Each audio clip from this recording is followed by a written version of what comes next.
কাজ চলছে, শেষ হবে কখন কেউ জানে না।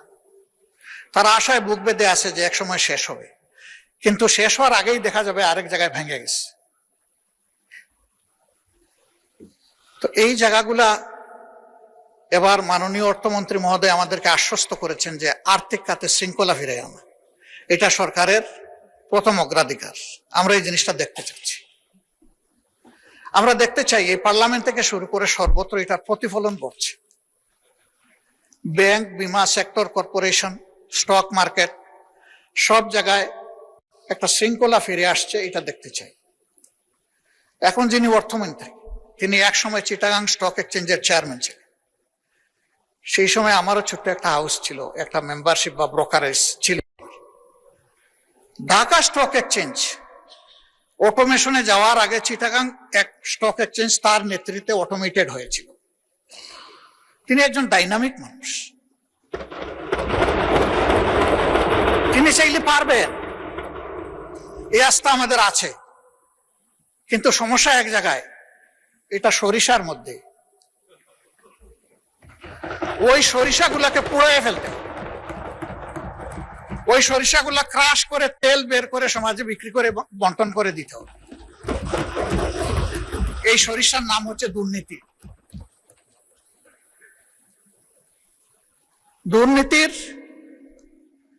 পৃষ্ঠপোষক যদি এই সংসদ না হয়, আমি অ্যাবসলিউটলি কনফিডেন্ট বাংলাদেশ থেকে দুর্নীতি কানে ধরে বিদায় নেবে।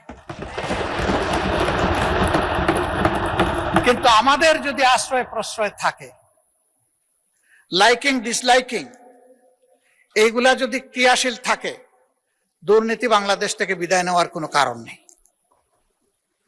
কেউ দায় দেন আমলাদেরকে, কেউ দায় দেন ব্যবসায়ীদেরকে, কেউ দায় দেন রাজনীতিবিদদেরকে। আমি বলি যে দায় আমাদের সবার, কারো একার নয়। একা কোনো সেক্টরকে আলাদাভাবে দুর্নীতিমুক্ত করা অসম্ভব।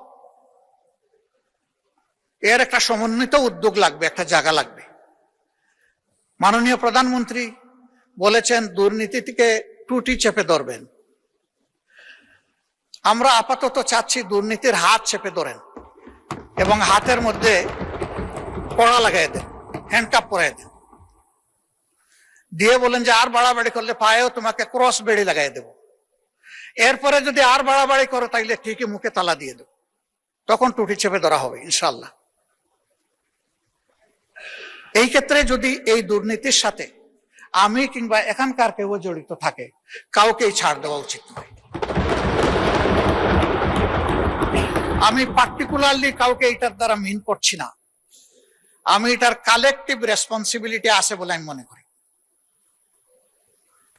দুর্গন্ধযুক্ত বাতাস বইছে আর আমি ফিনফিনা গাড়ির ভিতরে বসে আছি, কিছু হলেও ওই ছিদ্রপথে এসে আমার নাকেও ঢুকবে সেই দুর্গন্ধ। এটাই স্বাভাবিক। এই জন্য আমরা কেউ নিজেকে ফিরিস্তা দাবি করতে পারি না। আমরা ভুলের ঊর্ধ্বে, আমরা সব অপরাধের ঊর্ধ্বে। এ দাবি জীবনে আমি করব না এবং আমি মনে করি কারোই করা উচিত না।